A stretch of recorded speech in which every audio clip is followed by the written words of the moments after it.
Miao Feng mengalami pergolakan batin yang dalam. Dia merasakan sensasi yang tidak pernah dia rasakan sejak berlatih mandi angin musim semi. Kegelisahan ini semakin kuat ketika dia teringat perkataan Miao Sui tentang penyesalan, membuat dia bertanya-tanya pada dirinya sendiri, apakah benar dia sedang mengalami penyesalan seperti yang dikatakan.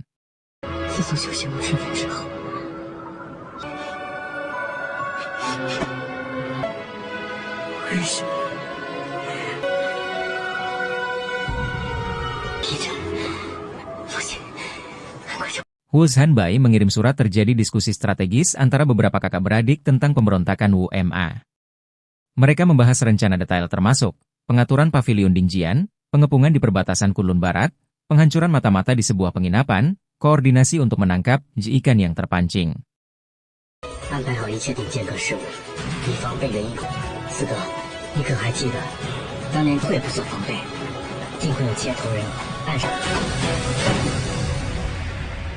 Adegan ini menggambarkan percakapan yang emosional dan mendalam antara adik seperguruan, Wu Zhanbai, dan senior Liao mengenai kehilangan dan kerinduan yang dialami oleh ibu dari Mo yang baru saja meninggal.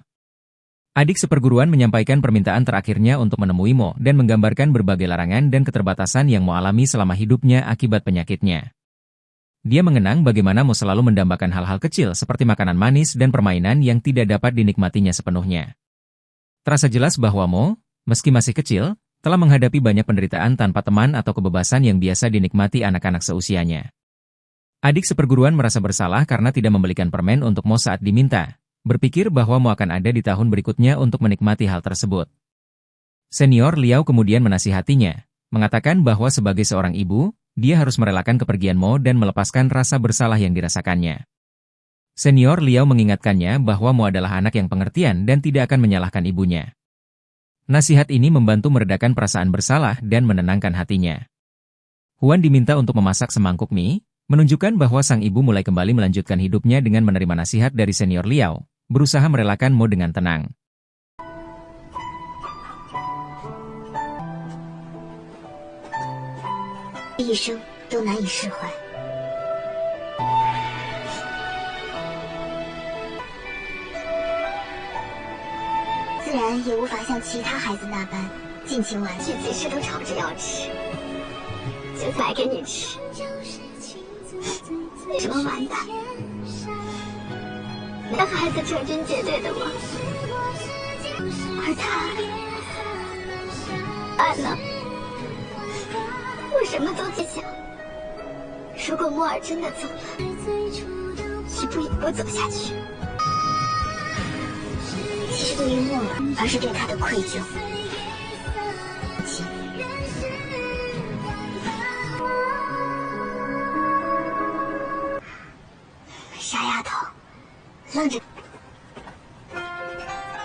Dialog penuh nostalgia dan kesedihan antara Miao Feng dan Ketua Lembah Sue di pos penginapan Yuezhou.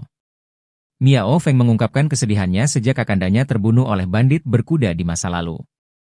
Meskipun Ketua Lembah Sue menyarankan agar Miao Feng minum obat agar tetap sehat, Miao Feng bersikeras menolak dan menyiratkan bahwa ia merasa hidupnya tidak begitu berarti untuk diselamatkan. Ketua Lembah Sue menunjukkan kepeduliannya dengan mengatakan bahwa meskipun mungkin suatu hari ia akan menyesali telah menolong Miao Feng, sebagai tabib, ia tidak bisa mengabaikan pasiennya. Adegan ini ditutup dengan Ketua Lembah Sue yang, meski dalam suasana muram, mencoba menghibur Miao Feng dan melanjutkan perjalanan mereka setelah beristirahat sejenak, menunjukkan ketabahan keduanya dalam menghadapi masa lalu mereka yang penuh luka.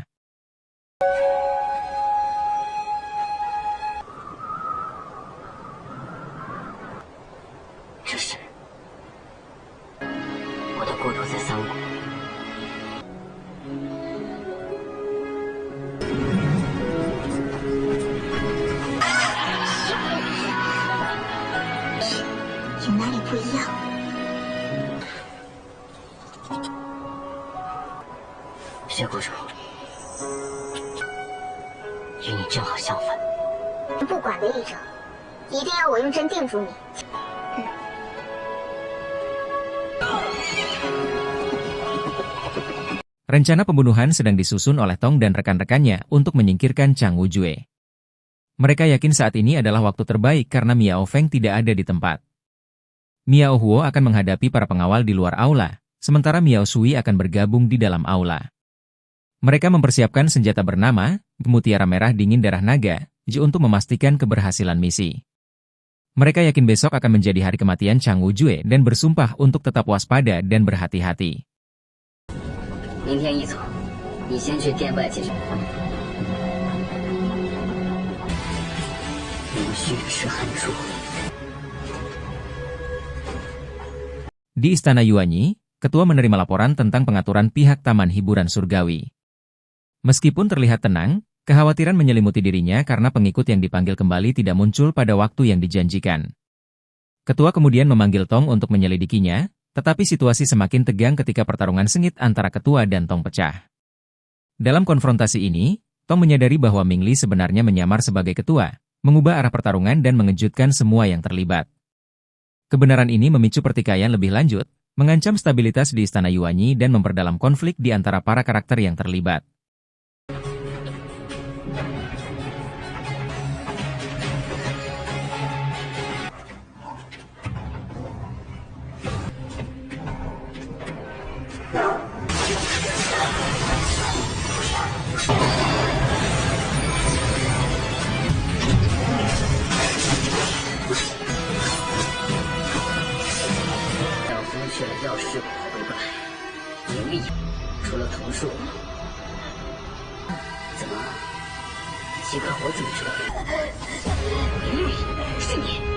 Di sisi lain, Miao Huo dan Miao Sui terlibat dalam pertarungan sengit. Miao Huo menuduh Miao Sui berkhianat, memicu pertikaian verbal yang penuh kebencian dan ketidakpercayaan. Kata-kata tajam saling dilontarkan, mempertegas rasa sakit hati di antara mereka.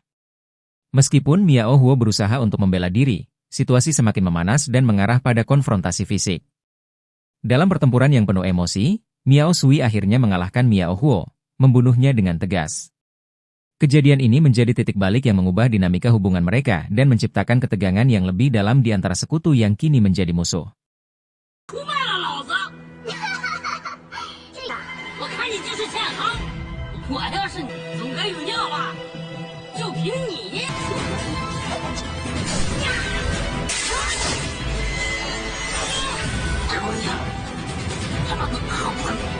Di ketegangan meningkat antara Chang Wujue, Tong, dan Miao Sui.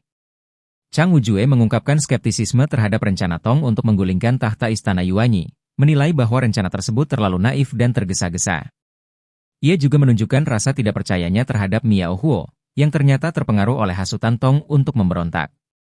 Dengan kecerdasan dan kekuasaan yang dimilikinya, Chang Wujue menegaskan bahwa dia selalu memiliki persiapan untuk menghadapi pengkhianatan semacam ini. Miao Sui kemudian berperan sebagai pembela Chang Wujue, menegaskan kesetiaannya dan menunjukkan bahwa Tong tidak dapat mengatasi ancaman yang ada. Dalam percakapan mereka, Chang Wujue mengungkapkan kebenciannya terhadap pengkhianatan, terutama setelah menyebutkan racun mematikan bernama bubuk penelan jiwa, yang telah menjadi alat keji untuk menyingkirkan musuh. Chang Wujue menjelaskan betapa mematikannya racun tersebut, mengancam Tong dengan nasib yang sama jika tidak berhati-hati. Sambil berbicara, Chang Wujue juga membongkar masa lalu Tong, mengungkapkan rasa sakit dan penyesalan atas keputusan yang telah diambil.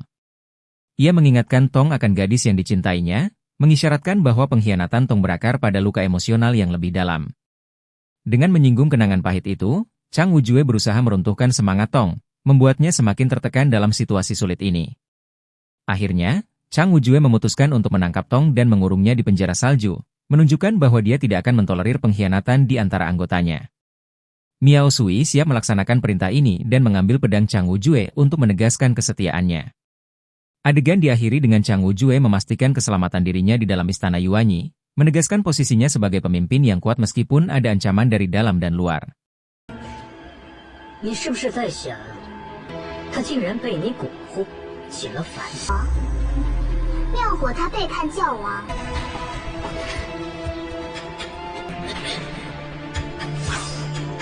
教王，你看，哪怕是童这样的人，让师傅唐老谷主苦苦思索1个月，我不可能一点防备都没有，行毕露了。童，如果不想死，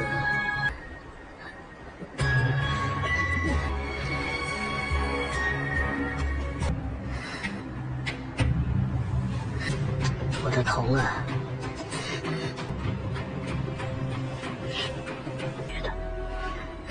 是吗？那个少年被活生生的冻死了，很难过吧？这是混蛋！血剑交给你，如今你要不就在毒发之前。妙水在。把这有什么还没回来？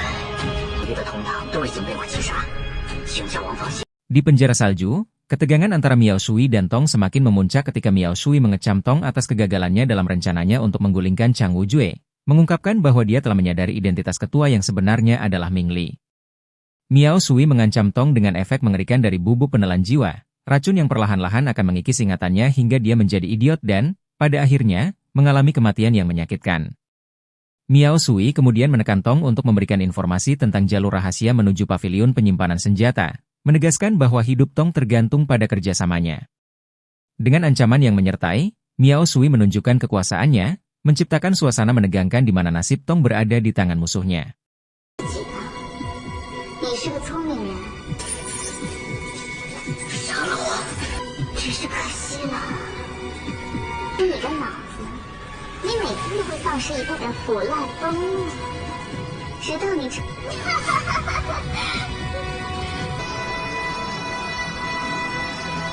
Huo Zhanbai merasa cemas karena surat dari kakak kelima belum tiba, meskipun semua surat balasan dari saudara seperguruan lainnya sudah diterima. Adik seperguruan, yang merasa prihatin, mencoba meyakinkannya untuk beristirahat dan tidak khawatir tentangnya. Mereka berbagi momen refleksi, di mana adik seperguruan mengingat bagaimana selama ini dia dilindungi oleh Zhanbai dan ayah, dan menyadari bahwa setelah kehilangan beberapa orang terdekat, kini dia harus belajar menghadapi tantangan hidupnya sendiri.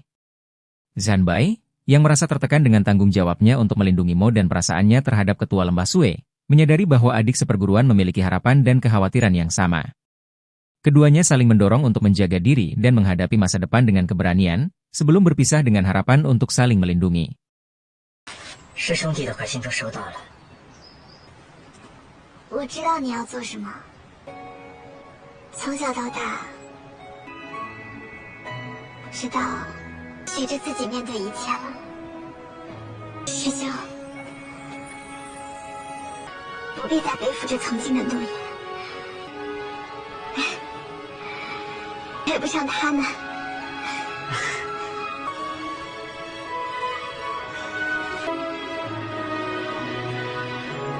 Huo Zhanbai dan Senior Liao berdiskusi tentang surat-surat dari 7 pedang pavilion Dinjian. Mereka mendiskusikan surat yang belum diterima dari kakak kelima.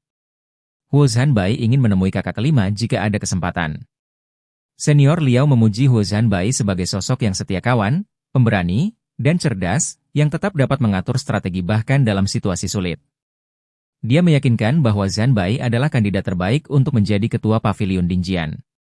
Huo Zhanbai merendah diri namun mengatakan bahwa tanpa kehadiran Senior Liao, dia tidak akan mampu mengatasi semuanya sendiri. Mereka juga membicarakan tentang Nyonya Kyushui yang hampir pulih dan akan segera meninggalkan tempat itu. Zhanbai mengungkapkan kekhawatiran tentang burung hantu salju yang belum kembali untuk menyampaikan pesan. Meskipun begitu, dia menyadari bahwa waktu sangat berharga dan harus segera berangkat untuk rencana besar menghancurkan Istana Yuanyi. 早些年，我便听风行。前辈过奖了。这段时间，谢我什么？这是我对子夜的承诺。公的大计刻不容缓，我不得不。我走了。Zhanbai meminta maaf kepada ketua pavilion karena mengumpulkan 7 pedang tanpa izin untuk menghadapi Istana Yuanyi. Meskipun Zhanbai siap menerima hukuman, ketua pavilion justru mengapresiasi rencana Zhanbai. Zhanbai berencana memanfaatkan perselisihan internal di Istana Yuanyi dengan membawa 7 pedang ke Kunlun Barat untuk menghabisi pemimpin Istana Yuanyi, Chang Wujue. Ketua pavilion menyetujui rencana tersebut dan memberi instruksi kepada Zhanbai untuk menyerang Istana Yuanyi dalam 3 hari saat keadaan mereka kacau. Namun, kakak keempat mengingatkan bahwa keberadaan adik kelima masih belum diketahui. Akhirnya, ketua pavilion dan Zhanbai memutuskan untuk pergi ke Yangzhou terlebih dahulu, mungkin untuk mencari petunjuk tentang keberadaan adik kelima. 老秦，四哥，可还顺利？这是前来领罪，还是前来领？集结期间，一同前往。眼下就是最好的时机，你们随我，这次也要夺取龙血珠。想来消息跟地图是否准确，是何人传来？如今元一宫内部混乱，jika便出发吧。Adegan ini memperlihatkan perjalanan Ketua Lembah Sue yang didampingi oleh utusan Miao Feng menuju Istana Yuanyi. Ketua Lembah Sue tampak terpesona dengan keindahan Gunung Kulun yang diceritakan sebagai tempat tinggal Dewi Ratu Barat, dengan langit yang memiliki 7 warna dan pemandangan es yang terus bergerak seperti mimpi. Namun, suasana menjadi tegang ketika Ketua Lembah Sue menyadari bahwa utusan Miao Feng telah membunuh kusir kereta yang membawa mereka. Miao Feng menganggap tindakannya perlu untuk menjaga rahasia jalur menuju Istana Yuanyi, meskipun Ketua Lembah Sue sangat tidak setuju dan mengecam pembunuhan itu sebagai tindakan brutal. Miao Feng menjelaskan bahwa dirinya memang seorang pembunuh, berlawanan dengan sifat Ketua Lembah Sue yang menghargai kehidupan. Ketika mereka tiba, utusan Miao Sui menyambut Miao Feng dan Ketua Lembah Sue. Miao Sui mengabarkan bahwa Istana Yuanyi sedang dalam keadaan kacau karena pengkhianatan gadis suci matahari dan Tong. Meskipun demikian, Ketua Istana Yuanyi masih dalam keadaan baik. Akhirnya, Ketua Lembah Sue dibawa ke dalam Istana Yuanyi. Di tengah suasana yang dingin dan penuh ketegangan, Ketua Lembah Sue merasa aneh melihat senyum Miao Feng yang tampak hilang, menunjukkan adanya perubahan dalam dirinya. Ketua Lembah Sue bersikeras ingin segera bertemu dengan Ketua Istana Yuanyi, memperlihatkan tekadnya untuk mencari kejelasan di tengah situasi yang semakin rumit dan penuh intrik. 谢国主，下车吧。像是极渊、极北之地一样，入学了。不必了。你在哪儿呢？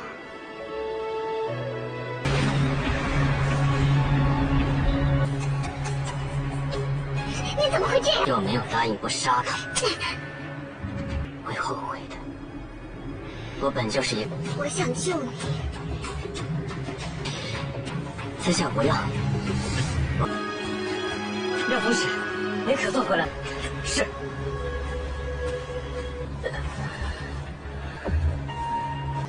江王也等你很久了。路上也。可惜。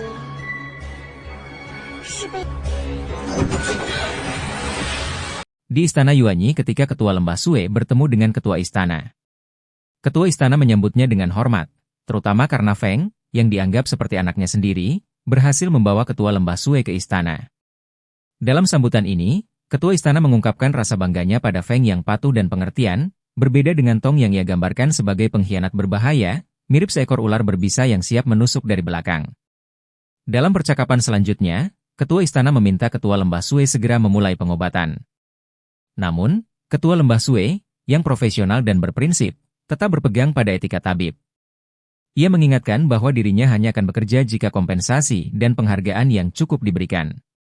Ia juga menegaskan bahwa sebagai bagian dari Lembah Master Obat, ia tidak terlibat dalam konflik dunia persilatan, termasuk konflik antara Istana Yuanyi dan dunia persilatan Dataran Tengah. Ketua Istana kemudian mengalihkan pembicaraan ke Tong, memperlihatkan rencananya untuk memanipulasi hubungan antara Tong dan Ketua Lembah Sue. Ketua Istana mengungkapkan bahwa racun bubuk penelan jiwa akan menggerogoti kesadaran Ketua Lembah Sue, membuatnya secara bertahap menjadi tidak berdaya. Ketua Istana mengatur rencana agar Ketua Lembah Sue menyaksikan kematian Tong sebagai bagian dari balas dendamnya terhadap pengkhianatan yang ia yakini telah terjadi. Di tengah rencana licik ini, Feng mengungkapkan permohonan emosionalnya kepada Ketua untuk menyelamatkan Ketua Lembah Sue. Ia mengaku bahwa selama perjalanan, Ketua Lembah Sue telah berkali-kali menyelamatkan nyawanya dan menunjukkan kepedulian yang belum pernah ia rasakan sebelumnya dari siapapun. Dalam pengakuan yang penuh emosi ini, Feng menunjukkan simpati yang dalam terhadap Ketua Lembah Sue, meski tahu risikonya. Ketua Istana terkejut melihat empati yang ditunjukkan Feng terhadap Ketua Lembah Sue. Ia mempertanyakan keberanian Feng dalam memohon hal tersebut dan merasa tersinggung karena dianggap tidak memahami kesetiaan Feng. Namun, Ketua Istana akhirnya luluh dan setuju untuk memenuhi permintaan Feng. Ia memutuskan untuk memberi kesempatan kepada Ketua Lembah Sue, meskipun tetap merasakan kecurigaan dan kekecewaan terhadap Feng. Akhirnya, momen ini menandai perubahan penting dalam hubungan antara Feng dan Ketua Lembah Sue, sekaligus memperlihatkan konflik emosional antara Feng dan Ketua Istana. Di Istana Yuanyi, yang penuh dengan intrik dan permainan kekuasaan, pilihan Feng untuk membela Ketua Lembah Sue bukan hanya mengungkapkan rasa terima kasih, tetapi juga potensi aliansi baru yang mungkin akan mengubah nasib mereka semua.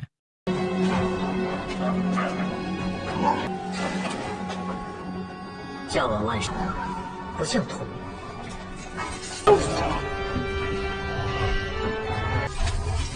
你只有我一个医者。你应该知道元一宫与中原武林向来，那就再帮我一个忙。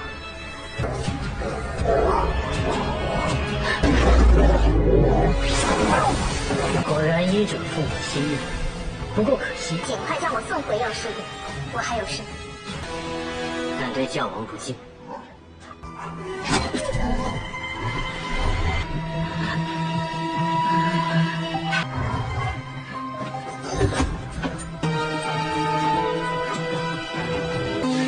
听似平和宁静，但其并且派人把你安安全。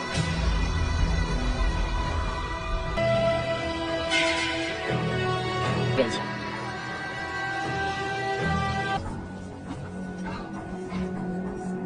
那八军呢？你看样子，你与这薛身份，也就无从得知当年的前夕。7日之后，这事会一定要让这姐弟俩，或许还有用。小王何？你竟然替一个对我不利的人求情，血骨如救了我。你第一次顾及别人的生死，简直。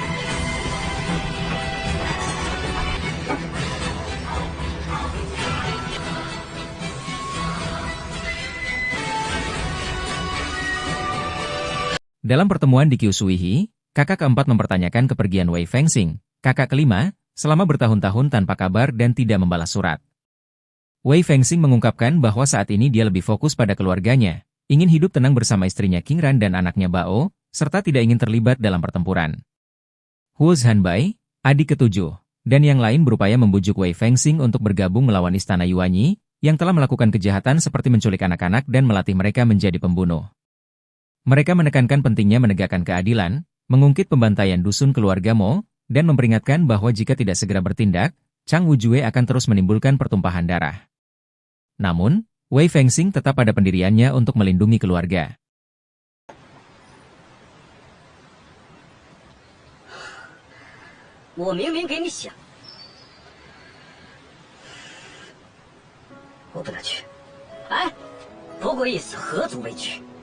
但如今，何来小家子？多少个孩子原本跟有完卵了，一个偏僻村落被屠，不去，我们二人七剑只剩你一人了。" Di pertemuan para anggota Pavilion Dingjian, dipimpin oleh kakak pertama Ye Tianzeng. Mereka berkumpul kembali setelah bertahun-tahun terpisah, mengingat misi mereka untuk membasmi kejahatan. Para anggota mendiskusikan kehilangan kakak keenam dan bertekad untuk menjaga kehormatan, 8 pedang, Pavilion Dingjian. Fokus utama mereka adalah menyerang Istana Yuanyi, yang mereka anggap sumber berbagai perselisihan di dunia persilatan. Meskipun mereka menyadari misi ini sangat berbahaya dan berisiko tinggi, mereka bertekad untuk melanjutkannya demi keadilan, menghormati kenangan kakak keenam, dan melindungi rakyat. Mereka siap menempuh segala risiko untuk mencapai tujuan mereka membasmi kejahatan.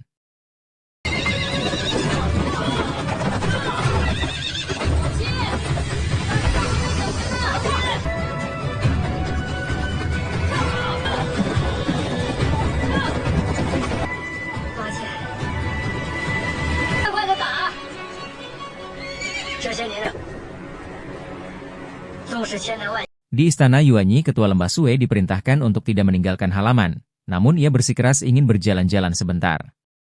Dalam ketegangan ini, Miao Sui, utusan ketua, mencoba menemaninya, tetapi akhirnya membiarkan Ketua Lembah Sue menikmati waktu singkat di luar. Saat berjalan bersama, Miao Sui berusaha membujuk Ketua Lembah Sue untuk mengobati ketua, dan bahkan membaca garis tangan Ketua Lembah Sue, menyebutkan bahwa garis tangan tersebut menunjukkan kecerdasan yang tinggi dan sifat keras kepala, tetapi juga menandakan kehidupan yang penuh cobaan dan tidak selalu sesuai keinginan. Miao Sui melanjutkan dengan mengungkapkan kebenaran mengejutkan tentang tragedi di dusun keluarga Mo yang dulu dibantai. Ia menyebutkan bahwa Kyushuihi, ketua sekte Tianshan, dijadikan kambing hitam dalam peristiwa tersebut dan sebenarnya tidak bertanggung jawab atas pembantaian itu. Menurut Miao Sui, Qiu Shuihi hanya menjadi korban jebakan dan ambisi ketua yang sebenarnya menginginkan sihir mata yang dicari-cari. Pihak Istana Yuanyi yang sebenarnya merencanakan tragedi tersebut, namun sengaja menyusupkan anggotanya ke sekte Tianshan agar seolah-olah Tianshan lah pelakunya.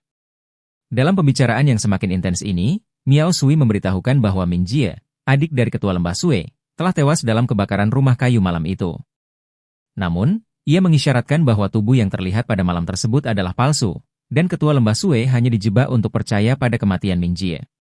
Miao Sui dengan sengaja membiarkan informasi ini mengguncang emosi ketua lembah Sui, terutama ketika ia juga mengungkapkan bahwa ketua lembah Sui pernah diselamatkan dari Gletser oleh sosok tak terduga.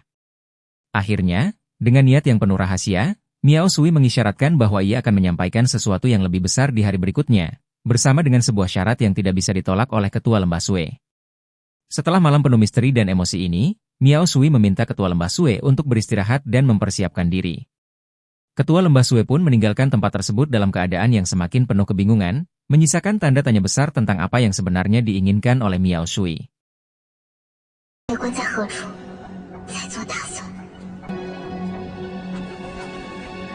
教王有令，您不能离开这座院子。是是。龙门村的那几个孩子还好？哎，党有这种手相的人，可见从死里逃生。休息是为了养足精神，替教王开。一夜之间上上下下就把秋水。 当年秋水去吧，是。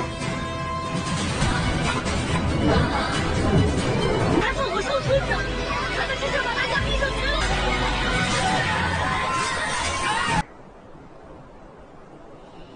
烈火中，若我没猜错，公，就是。 不会平白无故的跟我说这些。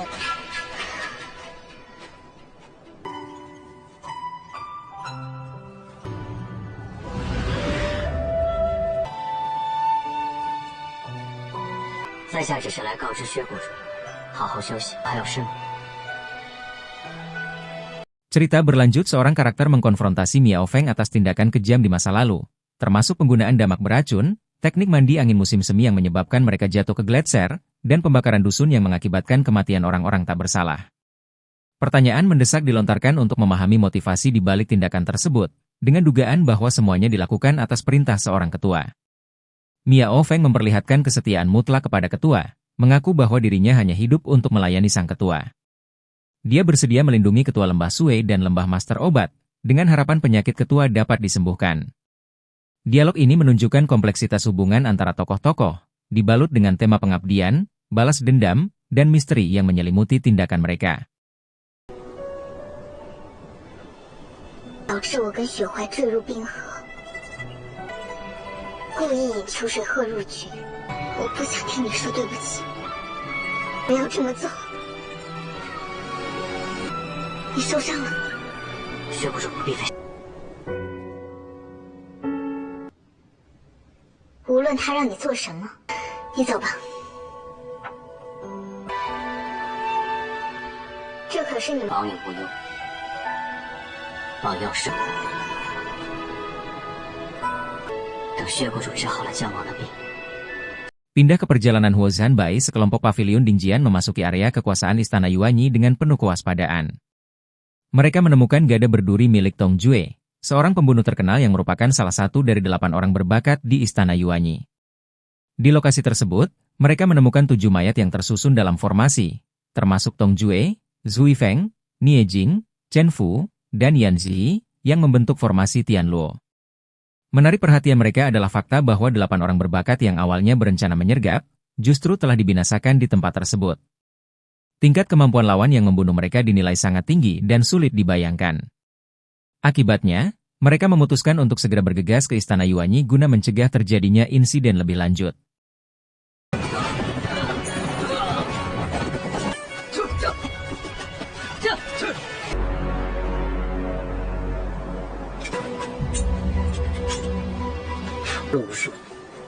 后来成为元一宫顶尖杀手。追风，对方武功之高，简直匪夷所思啊！ Miao Sui berada di penjara es dan bernegosiasi dengan Tong. Dia menawarkan informasi rahasia tentang pintu masuk paviliun penyimpanan senjata sebagai imbalan untuk keselamatan kakaknya. Tong menyadari bahwa Miao Sui rela melindungi Sue Zie, yang menurutnya memiliki sesuatu yang istimewa, bahkan menduga ada kekuatan sihir tersembunyi pada diri Sue Zie. Tong membeberkan kelemahan keluarga Miao, menyebutkan bahwa sebagian besar anggota keluarga sudah tidak ada atau tidak berbahaya lagi. Dia menyinggung keberhasilan menghancurkan sebagian kekuatan Miao Feng melalui ilmu sukma mandi angin musim semi, meskipun masih memperingatkan bahwa Miao Feng bukanlah lawan yang mudah dikalahkan. Perdebatan ini terjadi dalam konteks Miao Sui yang berada dalam penderitaan di penjara es, sambil berusaha melakukan negosiasi untuk melindungi kakaknya.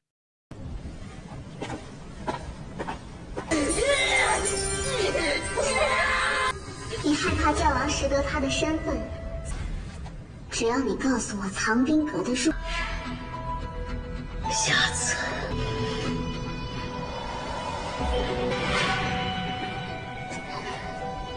巡逻长，我常读书的那家。说起来啊，还要谢谢你姐姐呢，拖了只剩一个妙风。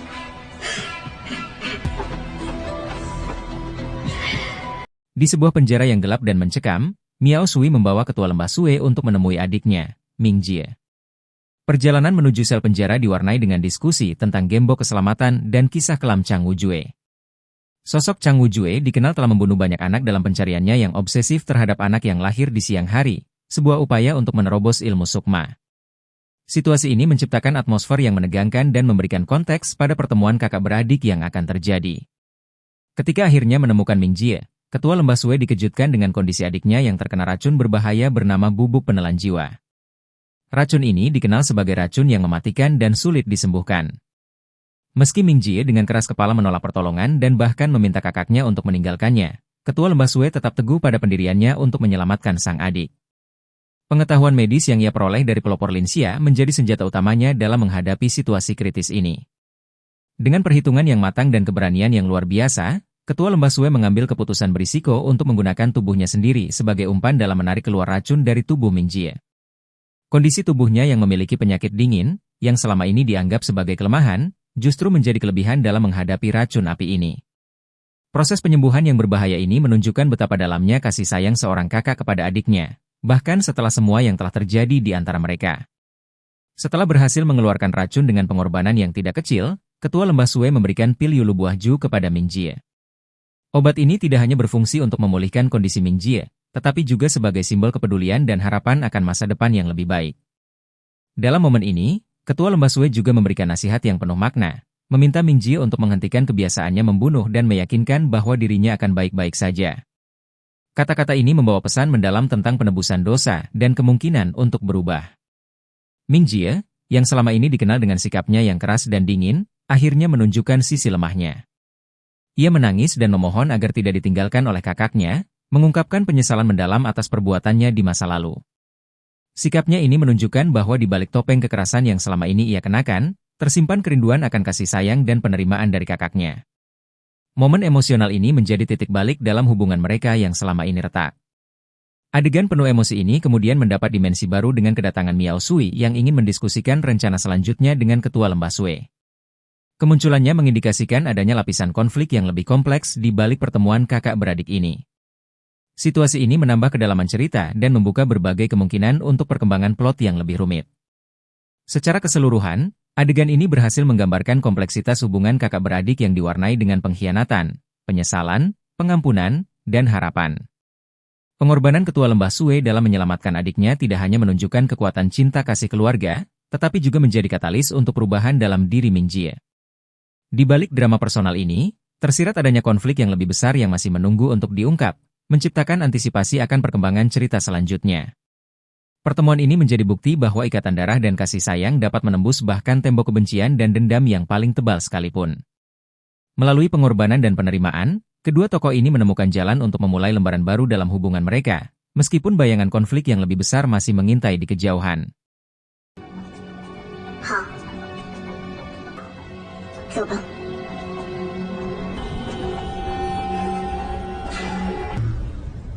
怎么了？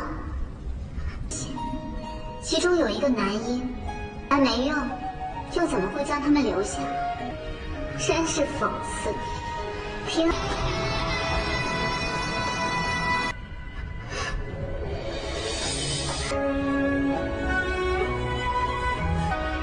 是我，你们这也算是姐弟重逢。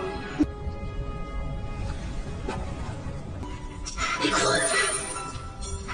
你为什么要来？你的明显早死。姐姐不会再让姐姐看看你的伤，看看你的伤，好吗？小英姐姐，我从来都没有放弃过我，不是等你白费力气救我。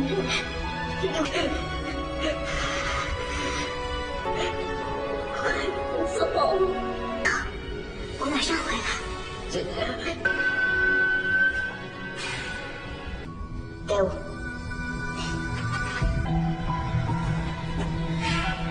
你动，我根本就没有办法解开。动。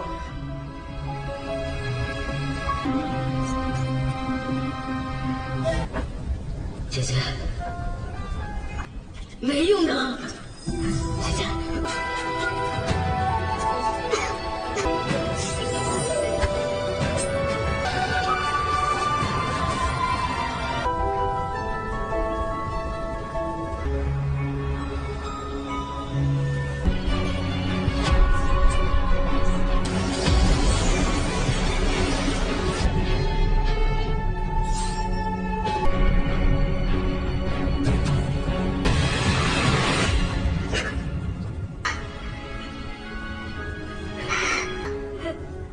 没事。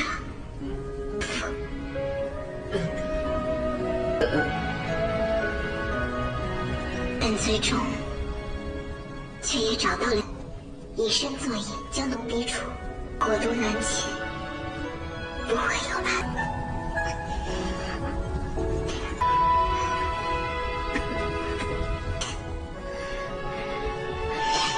我自动解开，但你眼睛可以看，姐姐会没事的。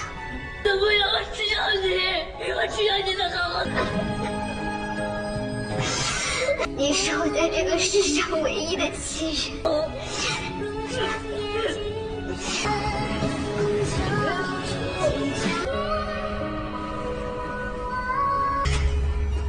你也逗留太久了吧，血不出。Sekelompok pavilion Dingjian yang kelelahan memutuskan untuk beristirahat di pos penginapan Yueyaso setelah perjalanan melelahkan menuju utara, di mana mereka dihadapkan pada cuaca yang semakin dingin dan medan yang sulit.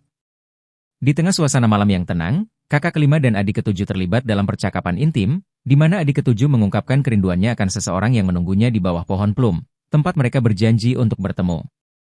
Mereka juga membahas tentang arak tawa dunia, yang harus dikubur di bawah pohon tersebut sebagai simbol janji yang harus ditepati.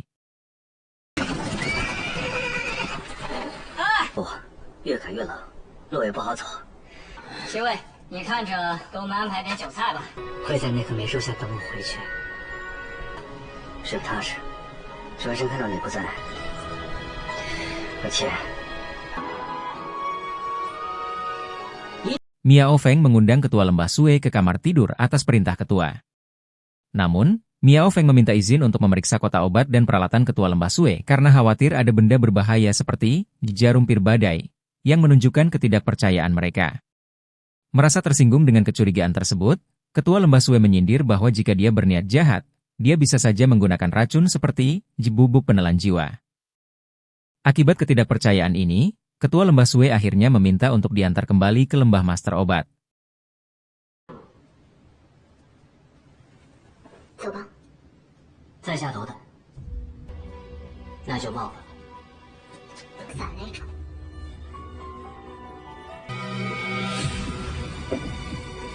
Pindah di instruksi ketua kepada Miao Kong untuk berjaga di depan pintu dan mengawasi jika ada pergerakan mencurigakan. Ketatnya penjagaan ini menunjukkan pentingnya pertemuan yang akan berlangsung. Saat ketua lembah Sue tiba, dia langsung melakukan pemeriksaan nadi dan memberikan diagnosis yang sangat akurat. Dia menjelaskan bahwa penyakit ketua disebabkan oleh kesalahan dalam berlatih tenaga dalam yang bersifat dingin dan kerasukan iblis, yang telah berlangsung selama sebulan lebih 17 hari. Gejala-gejala yang dijelaskan Ketua Lembah Sue sangat spesifik. Napas dalam titik Ihai hilang kendali, meridian Sanjiao kacau, pembengkakan titik akupunktur di seluruh tubuh, dan rasa sakit yang hebat seperti ditusuk ribuan jarum setiap tengah malam. Ketepatan diagnosis ini membuat Ketua semakin yakin akan kemampuan Ketua Lembah Sue. Setelah diskusi singkat, Ketua Lembah Sue menyatakan bahwa penyakit ini bisa disembuhkan. Dia menyebutkan akan menggunakan teknik jarum emas menembus titik dari catatan rahasia master obat. Namun sebelum memulai pengobatan, dia mengingatkan tentang perjanjian agar diizinkan turun gunung setelah pengobatan selesai. Persiapan pengobatan dimulai dengan pemberian bubuk penguat meridian emas ungu untuk melancarkan 7 meridian. Ketua Lembah Sue menjelaskan bahwa mereka harus menunggu 15 menit agar obat bereaksi sebelum bisa menggunakan jarum emas. Sebagai tahap akhir persiapan, dupa penenang dinyalakan untuk menenangkan pikiran dan menahan rasa sakit. Ketua diminta untuk berbalik dan merilekskan meridian seluruh tubuh serta menahan napas dalam, menandakan dimulainya prosedur pengobatan yang kritis ini.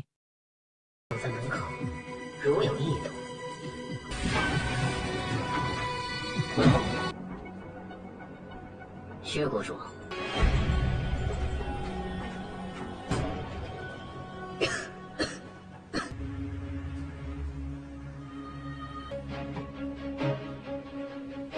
入魔引起，至今已有1月时。不愧是。先问，能不能治好？是啊，教王的心法。别跟我绕弯子了，说，都，我就知道，言而有信。好。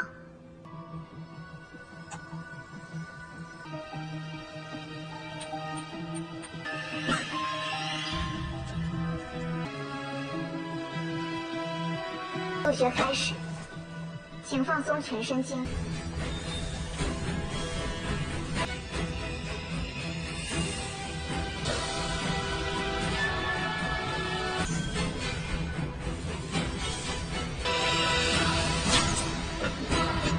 Di saat pengobatan hampir selesai, muncul momen pengkhianatan yang mengejutkan. Ketua Lembah Sue ternyata sudah merencanakan untuk membunuh ketua sejak awal. Dia bekerja sama dengan Sue Zie, yang bertugas untuk menyegel meridian ketua agar tak bisa melawan. Saat kesempatan emas ini muncul, mereka segera melancarkan serangan. Pengkhianatan ini terjadi di tengah proses pengobatan, yang membuat ketua dalam kondisi rentan dan sulit untuk mempertahankan diri. Miao Sui, yang sejak awal nampak setia, akhirnya mengungkap identitas aslinya sebagai putri dari negara Sang, Shanmi. Dengan emosi penuh dendam, Miao Sui menjelaskan bahwa ketua telah menerima uang dari Raja Yuzhou untuk memimpin pembantaian yang menghancurkan seluruh klannya. Setelah berhasil melarikan diri, Miao Sui terpaksa hidup sebagai budak hingga akhirnya, pada usia 15 tahun, ketua sendiri yang membelinya kembali. Namun, kesempatan itu justru memberinya jalan untuk merencanakan balas dendam. Rencana pengkhianatan semakin kusut ketika Miao Sui memutuskan untuk membunuh Miao Feng. Sebelumnya, dia telah berjanji pada Ketua Lembah Sue untuk tidak menghabisi nyawa Miao Feng. Namun, dengan penuh amarah, Miao Sui mengabaikan perjanjian itu, beralasan bahwa perjanjian tanpa kekuatan hanyalah omong kosong belaka. Keputusan ini menambah ketegangan, menunjukkan bahwa dendam Miao Sui sudah tidak bisa ditahan lagi. Di tengah kekacauan, terungkap fakta mengejutkan. Miao Feng sebenarnya adalah Yami, adik kandung Miao Sui. Fakta ini mengguncang Miao Sui, yang tak percaya bahwa adiknya yang penakut kini menjadi pembunuh yang kejam. Pengungkapan ini memunculkan emosi kompleks bagi Miao Sui, antara keterkejutan, rasa sakit, dan penyesalan yang mendalam karena telah mengejar balas dendam yang tanpa pandang bulu. Dalam kekacauan ini, ketua yang sedang sekarat masih sempat memberikan kata-kata terakhirnya. Dengan nada pahit, dia menyatakan kekecewaannya bahwa setelah membesarkan mereka selama lebih dari 20 tahun, semua orang pada akhirnya ingin melihat kematiannya. Dalam pertarungan terakhir itu, Miao Sui akhirnya tewas, meninggalkan luka mendalam bagi Yami, yang kini harus menerima kenyataan bahwa balas dendam telah merenggut kakaknya. Setelah kematian Miao Sui, Ketua Lembah Sue berbicara dengan Yami yang masih tersisa di tempat itu. Dia mengungkapkan bahwa dia tahu Yami hanya membuat kusir kereta pingsan dan tidak membunuhnya, serta menjelaskan bahwa baik Yami maupun Mingjie hanyalah pion-pion Chang Wujue. Ketua Lembah Sue mencoba mengajak Yami untuk meninggalkan tempat itu, menasihatinya agar mencari waktu yang tepat untuk menguburkan jenazah kakaknya, dan menyiapkan langkah berikutnya dalam menghadapi kenyataan hidup mereka.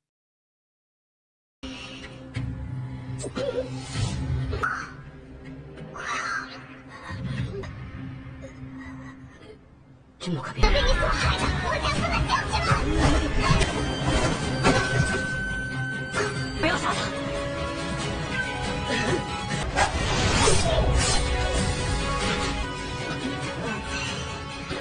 放弃。是你，你活还得要这龙血珠之毒。怎么了，教皇？我父王败给了宇宙，我们骚情。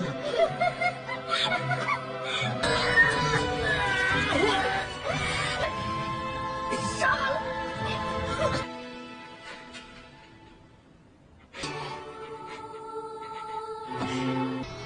流水，你我想笑。你不是已经知道，妙风就是当年会消失？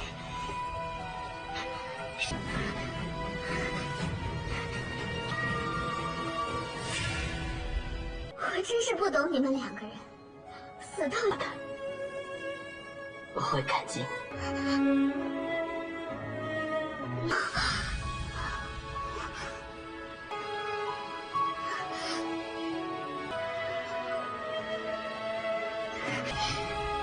你怎么会是雅弥呢？家族的杀手！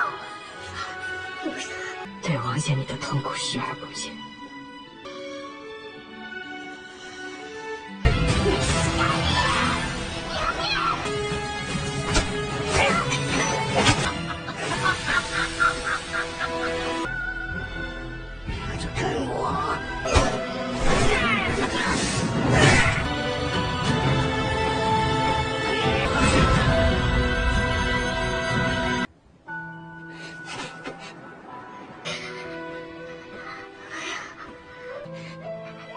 现在他已然去了，先离开这儿，等合适的契机，怀跌落冰河的凶手，是不是？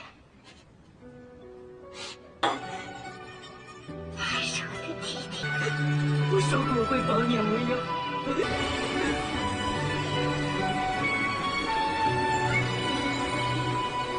Di pertemuan antara Miao Kong dan Tong untuk membahas sebuah transaksi.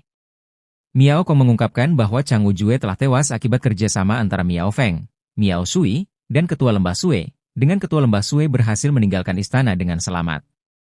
Dalam pembicaraan ini, terungkap identitas sebenarnya Miao Kong yang merupakan pedang ke-6 dari Pavilion Dingjian, bernama Su Chonghua. Dia menawarkan kerjasama untuk membantu Tong menduduki posisi ketua, dengan syarat membantunya membunuh pedang ke-7. Su Chonghua menginginkan posisi ketua Pavilion Dingjian sebagai imbalannya. Dia memberitahu bahwa ke-7 pedang Pavilion Dingjian sedang dalam perjalanan ke istana dan tidak akan melepaskan Tong, sehingga kerjasama dengannya adalah pilihan terbaik. Terungkap bahwa pedang ke-7 adalah Huo Zanbai, yang memiliki sejarah panjang dengan Tong. Meski begitu, Su Chonghua menegaskan bahwa kepala Huo Zanbai adalah miliknya, menunjukkan adanya dendam pribadi yang tidak bisa dia ungkapkan. Kesepakatan akhirnya tercapai, di mana Su Chonghua membutuhkan bantuan, Ye sihir mata, Ye Tong saat 7 pedang tiba di istana. Mereka berdua sepakat untuk bekerja sama dalam rencana ini. Di akhir kemunculan seseorang yang diidentifikasi sebagai Wu Mingzi dari istana Yuanyi, yang ternyata adalah utusan Miao Feng. Mereka menyerukan peringatan tentang ilmu sukma mandi angin musim semi, menandakan akan terjadinya konfrontasi. 妙空，你来干什么？妙风妙水，还有那个药。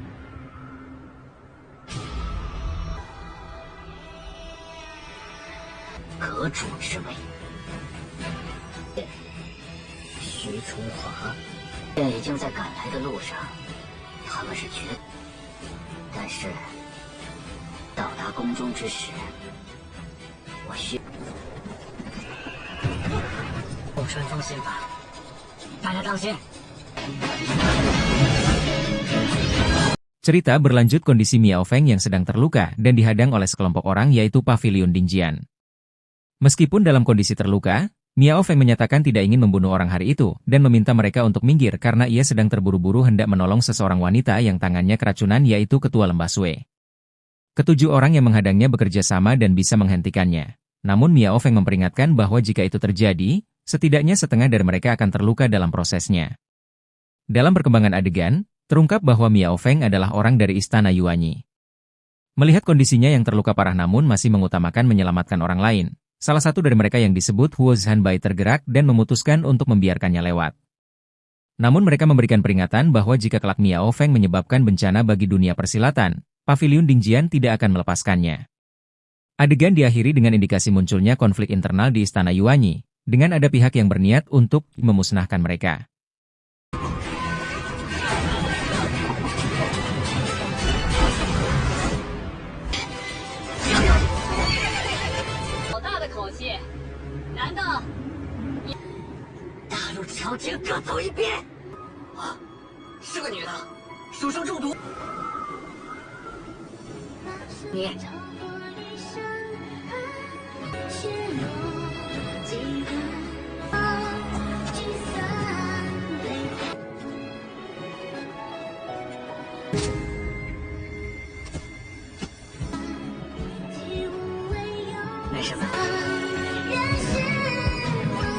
Ketika akhirnya tiba di Istana Yuanyi, kelompok Paviliun Dingjian menemukan kondisi topografi yang tidak biasa.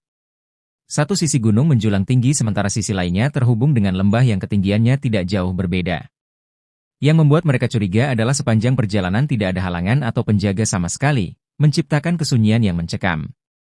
Kejutan besar menanti mereka di Istana Yuanyi ketika bertemu dengan kakak keenam yang selama ini dianggap telah meninggal. Ternyata ia telah menjalankan misi rahasia selama 8 tahun atas perintah ketua paviliun untuk memata-matai dan menghasut perpecahan internal di Istana Yuanyi. Pertemuan ini sangat mengharukan, terutama bagi adik ketujuh yang selama ini menanggung beban dituduh sebagai pembunuh kakak keenam.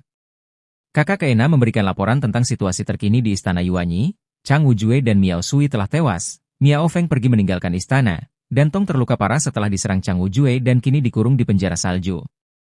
Ia juga mengungkapkan bahwa dialah yang telah membersihkan rintangan di sepanjang jalan, yang menjelaskan mengapa perjalanan mereka begitu lancar. Setelah melihat mayat Chang Wujue yang ditemukan dengan jarum emas di tubuhnya, mereka mengetahui bahwa banyak tahanan yang masih ditahan di 3 lokasi berbeda dalam Istana Yuanyi. Kelompok tersebut kemudian membagi diri untuk menyelamatkan para tahanan. Sebagian menuju penjara salju, sebagian ke arena Asura yang dulunya dikelola Tong, dan sisanya menuju penjara bawah tanah, dengan pesan untuk tetap berhati-hati dalam pergerakan mereka. 是啊，难不成让我们跳？云宫生乱，时间不能，那就往前走吧。到任何阻拦。如此安静。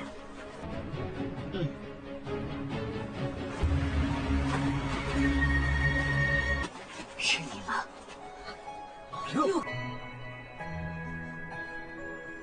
这还真的是你？你还六哥，与你们里外联手，骗过了你，多开心啊！你多开心啊！够了，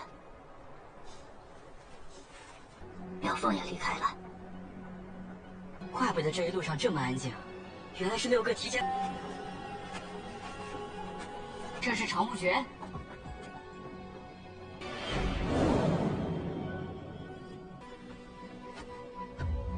他们分别，你就各自小心，分头行动吧。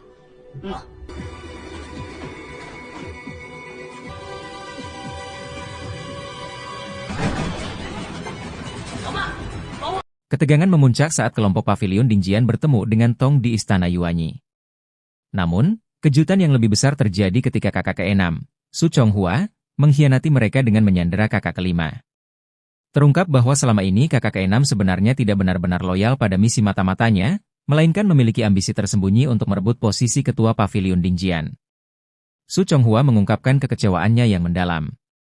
Selama 8 tahun ia mengorbankan keluarga dan menanggung penghinaan sebagai pengkhianat, tapi pada akhirnya tetap Huo Zhanbai yang akan menjadi kandidat ketua paviliun. Ia merasa diperlakukan tidak adil dan sangat membenci Huo Zhanbai, terutama karena masih mendapat cinta Kyushui dan perhatian dari ketua paviliun. Kematian Mo, istrinya, semakin memperparah kebenciannya. Ketika situasi semakin tegang dengan kakak keenam mengancam akan membunuh Wei Fengxing, kakak kelima, sebuah pengkhianatan lain terjadi. Tong, yang sebelumnya tampak akan bekerja sama dengan Su Chonghua, justru berbalik menentangnya. Tong menyatakan bahwa bahkan orang sepertinya tidak pantas punya sekutu seperti Su Chonghua yang mengkhianati saudara seperguruannya sendiri. Setelah penangkapan Su Chonghua, Terungkap informasi penting tentang keberadaan seseorang yang disebut Kakak Ye, Jiang pernah dipanggil ke Istana Yuanyi untuk mengobati Chang Wujue yang kerasukan iblis. Tom memberitahu bahwa Miao Feng telah membawa orang tersebut pergi, kemungkinan kembali ke lembah Master Obat. Di akhir dengan kakak kelima ditugaskan membawa Su Chonghua kembali ke pavilion Dingjian. 别来无恙了，伙计。李晨，我没打算对你动手。哥，你到底站在哪一边？原来你和魔头为的就是立功后声名狼藉，到头来，我更恨我历经千辛万苦在你身上，我受够了。重情重义的大侠，而我呢？我许崇华，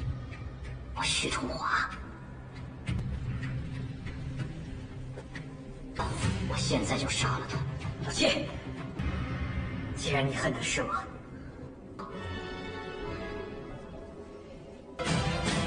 我长白，没想到。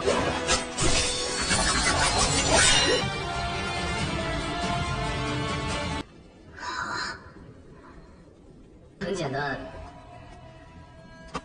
不会知道你起了异心，只会认为原因。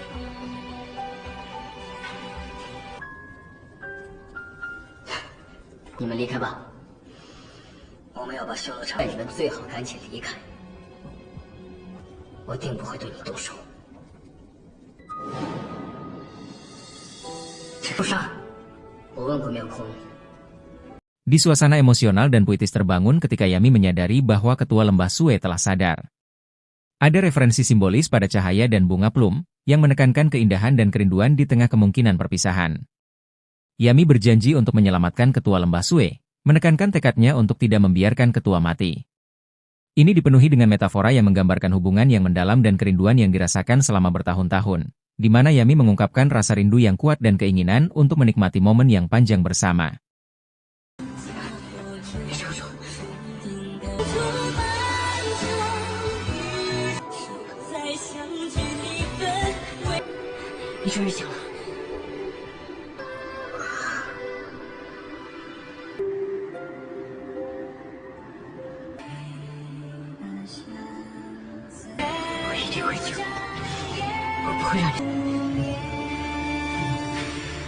Miao Feng mencari tabib untuk menolong seseorang yang sekarat.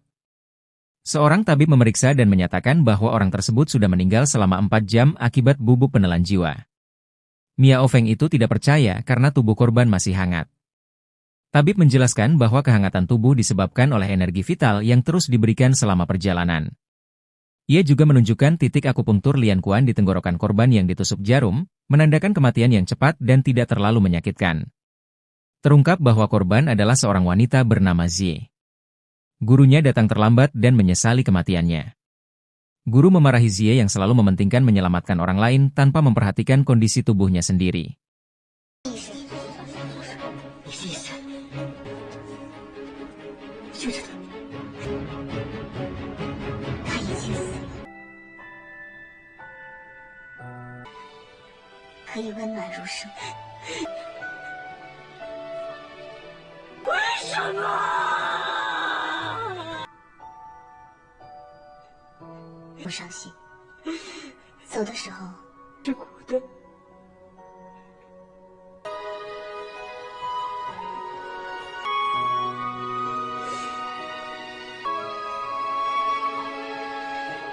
Tuan Muda Huo terlihat sangat gelisah dan terus-menerus menanyakan keberadaan ketua lembah Sue Zie kepada seseorang bernama Cheng.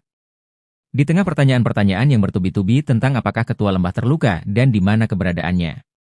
Setelah desakan yang terus-menerus, akhirnya nenek mengungkapkan bahwa Sue Zie telah tiada, yang ditandai dengan kemunculan tugu makamnya. Kabar kematian ini jelas mengguncang Tuan Muda Huo.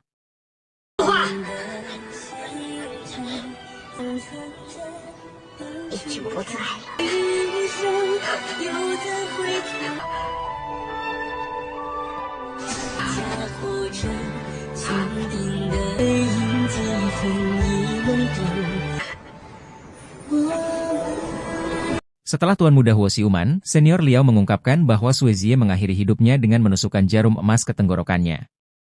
Hal ini terjadi karena dia telah mengambil bubuk penelan jiwa, racun paling mematikan tanpa penawar, dari tubuh adiknya ke dalam tubuhnya sendiri untuk menyelamatkan sang adik. Racun ini tidak hanya menggerogoti tubuh, tapi juga membuat korban kehilangan akal sehat. Dalam kesedihannya, Tuan Muda Huo menyesali keterlambatannya yang hanya 1 hari. Sebelum kematiannya, Zie sempat mengigau ingin kembali ke lembah Master Obat, yang diartikan sebagai keinginannya untuk bertemu Tuan Muda Huo untuk terakhir kalinya. Namun racun dan penyakit dingin yang dideritanya membuatnya tak bisa bertahan lebih lama. Zie memilih pergi dengan terhormat, mengorbankan nyawanya untuk menyelamatkan orang lain.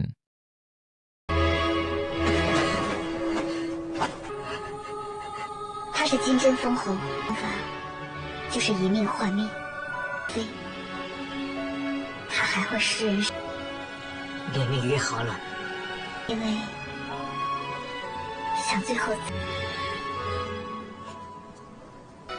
如果我再早一点点遇到他，因为我做不到。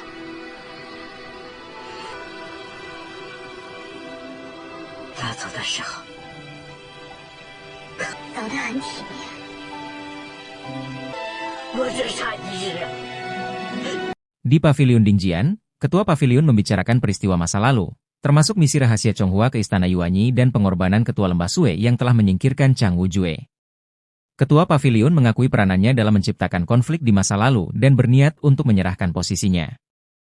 Zanbai, yang diajak bicara, menyatakan telah melepaskan masa lalu dan memilih untuk fokus pada misi menegakkan keadilan di dunia persilatan.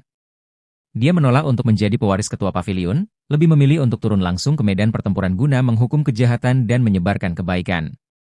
Ketua Paviliun akhirnya menerima keputusan Zanbai dan menyatakan akan mendukung apapun pilihan yang diambilnya. 宫我本想前去，但是来外无人知晓。要是我当我的错呀，是非黑白也没有告诉你事情的真相。我也定会照顾好他的妻儿，连好日子可过了。我这一把老骨。展盘要感谢您这么多年来的读长虎穴，直面长无绝。 是愿亲入江湖，惩恶扬善。好吧，我都会替你搞。 Berlangsung di sebuah lembah yang baru saja membatalkan penggunaan pelat Huitian. Terlihat suasana yang sibuk namun ramah, Xiao Jing membantu seseorang yang tampaknya sedang dirawat, memberikan obat kepada seorang pasien bernama Kak Wang Cheng, yang tampaknya adalah bagian dari struktur kepemimpinan lembah, menerima obat dari ketua lembah yaitu Miao Feng. Sang ketua lembah memberikan instruksi untuk mengonsumsi obat sesuai resep, yang berupa astragalus, dan suasana terlihat penuh rasa hormat serta perhatian di antara para pasien. 确实忙碌了许多，的确。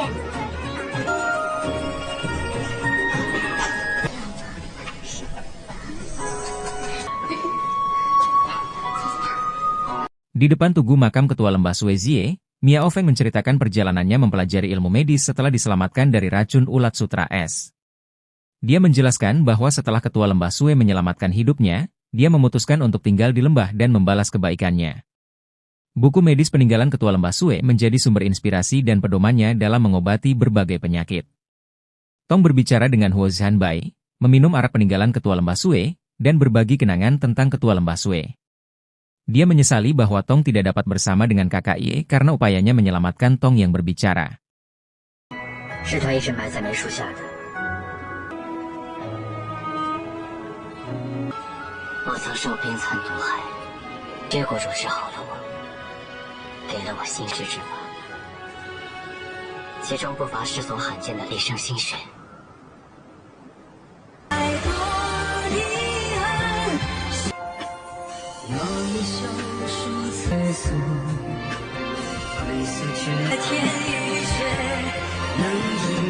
Di sisi lain, Tong akan menjadi seorang biksu entah apakah dengan begini dapat menghapus seluruh dosaku atau tidak. Semoga penyesalan ini belum terlambat. Dan meninggal dunia persilatan.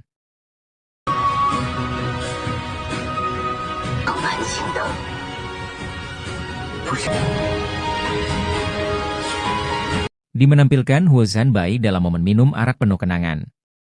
Dia terlibat dalam tradisi tahunan minum arak yang telah dilakukannya selama puluhan tahun, kali ini tampaknya bersaing dalam kemampuan minum dengan lawan mainnya. Mereka saling bersulang dengan ucapan tradisional seperti, Yi umur panjang dan berjalan lancar, Yi serta, Yi 6 kebajikan terlaksana. Huo Zhanbai terlihat mengakui bahwa biasanya dia selalu kalah dalam pembicaraan masa lalu, namun kali ini dia menyatakan bahwa lawannya tidak bisa mengalahkannya.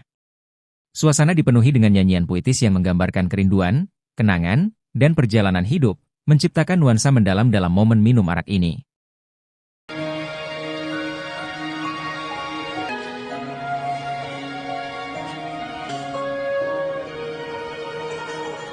如今我这酒量还是照旧啊，给你喝。3星照，8匹马。这要说以前呀，女性的归宿。